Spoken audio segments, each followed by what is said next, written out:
자, 이번 주부터 목회서신을 살펴보려고 합니다. 목회서신은 세 개가 있죠. 디모데 전서, 후서, 그리고 디도서. 이렇게 세 개를 연속해서 보려고 합니다. 연말까지 아마 보게 될 것 같습니다.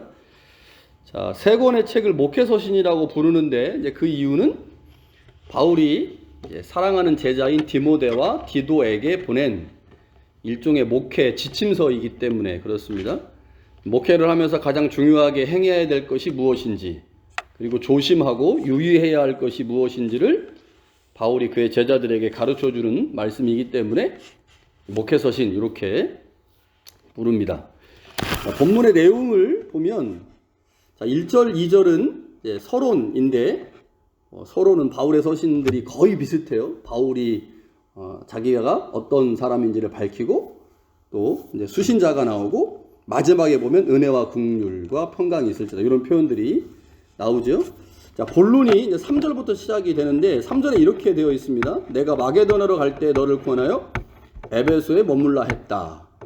자, 여기 마게도냐가 나오고 에베소가 나옵니다. 마게도냐는 유럽 지역입니다. 저 옆집 아줌마가 마게도냐 사람이에요. 예. 28년 전에 왔대요. 아들이 28인가 그렇게 되고 딸이 23인가 그런데 아이가 큰 아이가 뭐 1살 때 이렇게 온 것 같아요. 마게도냐 사람을 처음 만났습니다.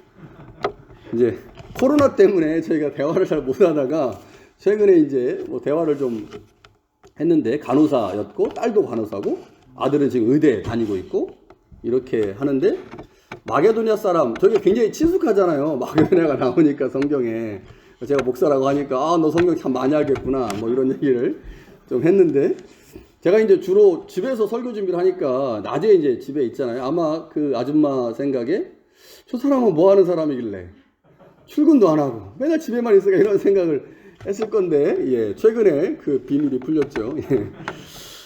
자, 마게도냐 유럽입니다. 유럽. 아테네, 그리스가 있고 그리스 이제 위쪽에 이제 마게도냐가 있죠. 마게도냐는 유럽이고 여기 에베소는 아시아입니다. 그래서 에베소에서 유럽으로 갈 때 주로 이제 위쪽으로 해가지고 육로로 걸어가든지 아니면 에베소에서 마게도냐로 이제 배를 타고 갑니다. 마게도냐의 첫 성이라고 성경에 나오는 게 이제 빌립보죠. 그래서 이제 빌립보까지 바울이 에베소에서 이제 가는 경우들이 종종 있었습니다.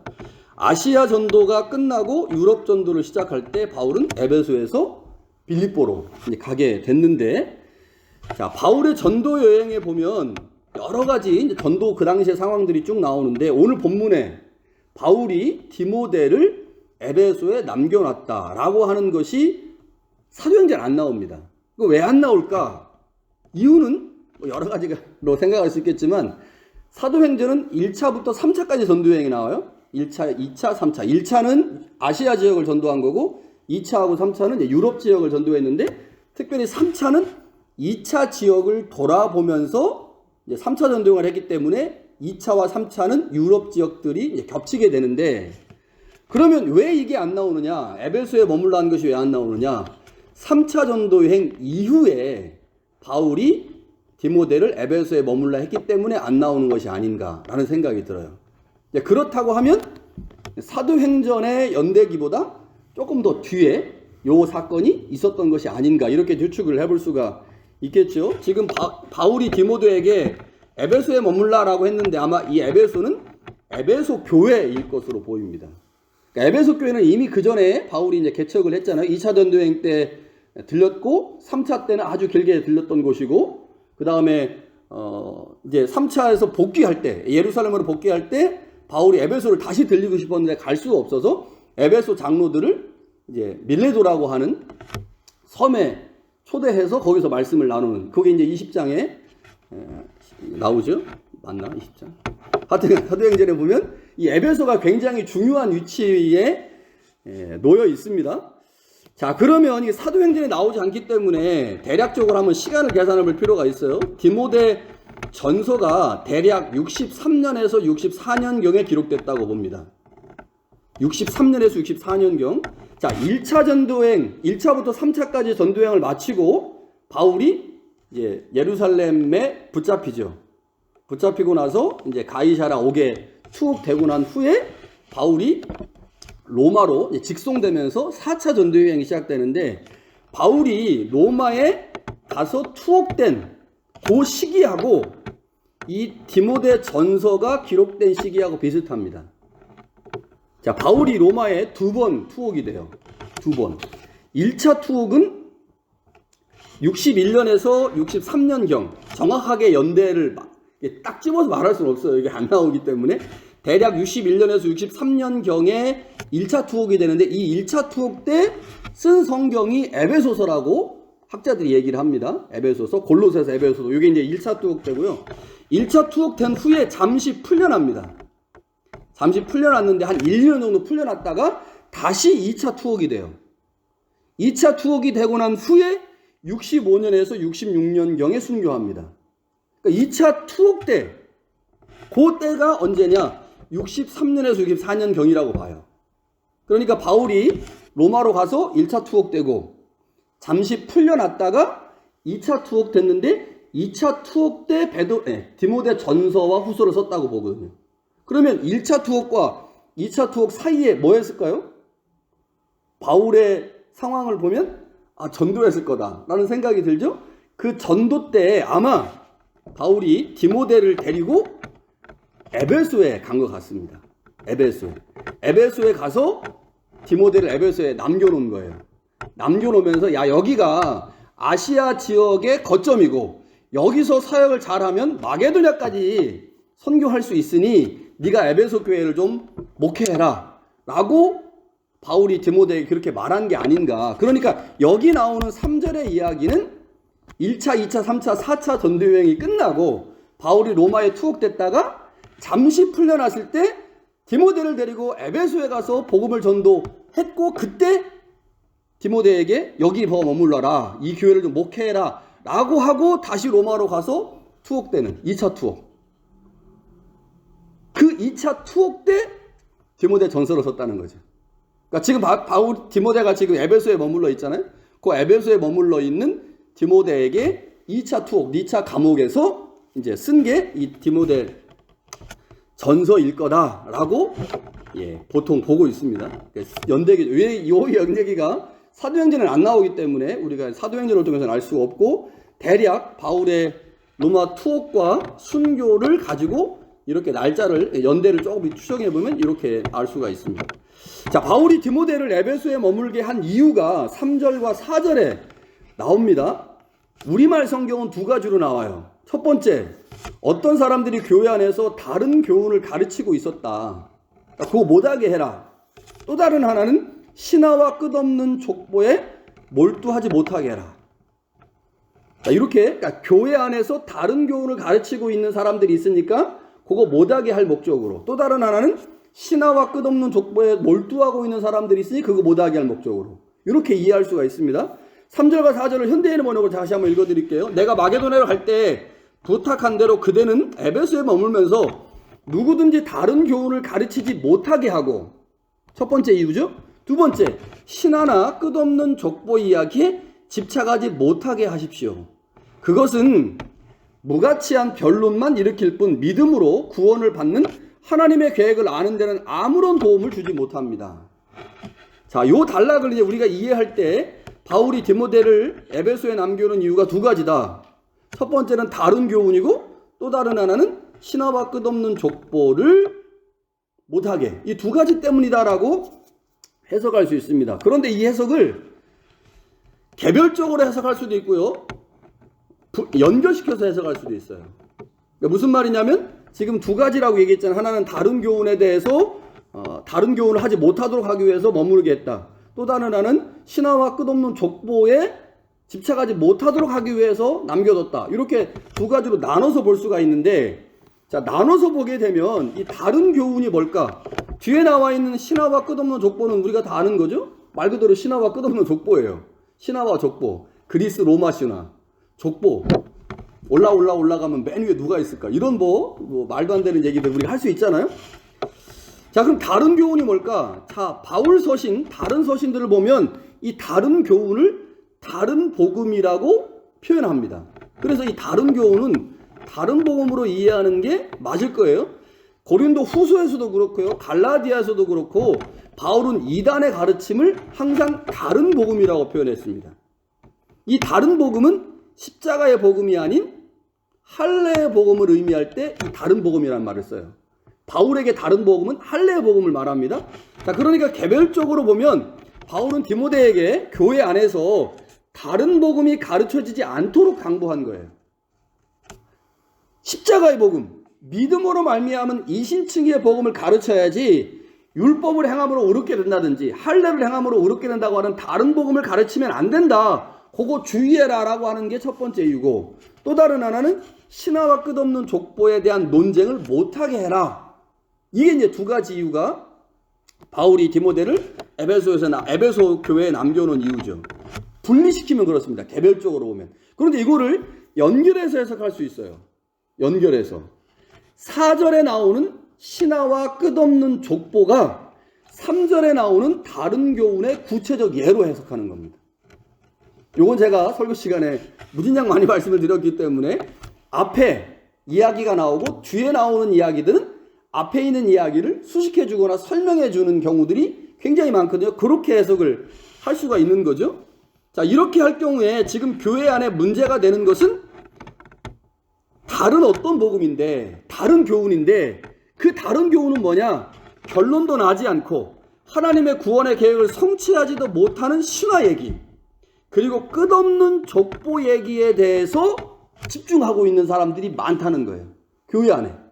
그러니 네가 목회하면서 그런 말도 안 되고 쓸데없는 것 논쟁하지 못하도록 오직 하나님의 구원 계획을 이루고 하나님의 뜻을 이룰 수 있는 일을 사람들이 집중할 수 있도록 그렇게 만들어라 라고 해석할 수가 있는 거죠. 어떤 해석이 더 맞는 것 같습니까? 개별적으로 보는 게 맞는 것 같아요? 아니면 3절과 4절에 나오는 다른 교훈과 족보와 신화를 연결해서 보는 게 맞는 것 같습니까? 저는 후자가 맞는 것 같아요. 이게 개별적으로 보는 것보다 다른 교훈, 다른 복음을 뒤에 나와 있는 신화와 족보로 수식해주고 있다. 설명해주고, 이게 뒤에 것이 앞에 것을 설명해주고 있다라고 보는 게 맞는 것 같습니다. 자, 그리고 나서 5절에 자, 다른 교훈, 즉 신화와 끝없는 족보에 대해서 부연해서 설명하죠. 5절을 현대인의 번역으로 보면 이렇습니다. 그러나 나의 부탁은 성도들이 깨끗한 마음과 선한 양심과 거짓이 없는 믿음에서 나오는 사랑으로 생활하게 하라는 것입니다. 그러니까 이제 반대를 말하는 거죠. 다른 교훈, 즉 신화와 끝없는 족보에 집중해서 생산성 없고 하나님의 구원과는 아무 상관없는 그런 일들을 하지 말고 깨끗한 마음과 선한 양심과 거짓 없는 믿음에서 나오는 사랑을 가지고 생활하라. 이게 무엇입니까? 하나님의 백성으로서 하나님의 백성답게 살아감으로 하나님의 구원 계획을 이루는 일을 해라. 지금 디모데가 교회에서 해야 될 일은 뭐냐? 교회 안에서 다른 교훈을 쫓고 그 교훈에 집중하고 있는 사람들의 삶의 태도와 방식을 하나님의 구원과 하나님의 역사를 일으킬 수 있는 방식으로 바꿔내고 그렇게 만드는 것이 지금 디모데가 교회 안에서 해야 될 일이라는 거죠. 그것 때문에 남겨놨다. 이렇게 지금 바울이 설명하고 있습니다. 아마 공동체 안에 자신의 영향력을 과시할 목적으로 혹은 어떤 세력이나 그룹을 만들 목적으로 다른 교훈을 가르치는 사람들이 있었던 것 같아요. 그냥 자생적으로 교회 안에 막 그런 일들이 막 이렇게 생기는 게 아니라 어떠한 나쁜 의도를 갖고 있는 사람이 교회에 들어와서 자기 그룹을 만드는 거죠. 그런 그룹을 만들어서 그들 안에서 논쟁을 일으키고 그것이 마치 대단한 것처럼 그리스 로마 신화를 막 얘기하면서 그게 대단한 것처럼 만드는 사람들에게 그것이 하나님의 구원을 이루지 못한다. 그것은 하나님의 백성으로서 우리가 삶을 살아가는 삶의 방식일 수 없다라고 가르치라는 거죠. 이게 바울이 디모데를 에베소 교회에 남겨놓은 이유입니다. 자, 여러분, 디모데는 목회자이죠. 목회자입니다.